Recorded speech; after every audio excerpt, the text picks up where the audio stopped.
ট্রাম্পের আমেরিকা বিশ্বমঞ্চে যতই শক্তির বার্তা দিক, ফুটবলের বিশ্বমঞ্চে সে আমেরিকার স্বপ্ন থামিয়ে দিল বেলজিয়াম।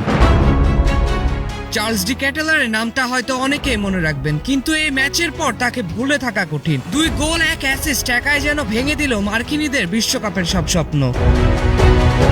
বিতর্কের পর নিষেধাজ্ঞা থেকে ফিরে মাঠে নেমেছিলেন ফোলারিন বালগুন। ম্যাচের আগেই তাকে ঘিরে ছিল আলোচনা, কিন্তু মাঠের লড়াইয়ে সে আলোচনার কোনো প্রতিফলনই দেখা গেল না, বরং একের পর এক রক্ষণভাগের ভুলে ছিন্নভিন্ন হয়ে গেল যুক্তরাষ্ট্র।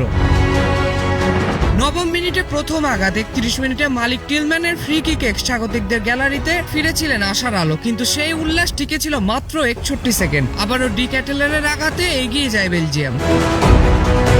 দ্বিতীয়ার্ধে গোলকিপার ম্যাট ফ্রিসের ভুল থেকে ব্যবধান বাড়ান হান্স ভানাকেন, আর যোগ করার সময়ে রোমেলু লুকাকুর গোল যেন শেষ পেরেক ঠুকে দেয় যুক্তরাষ্ট্রের বিশ্বকাপ কফিনে।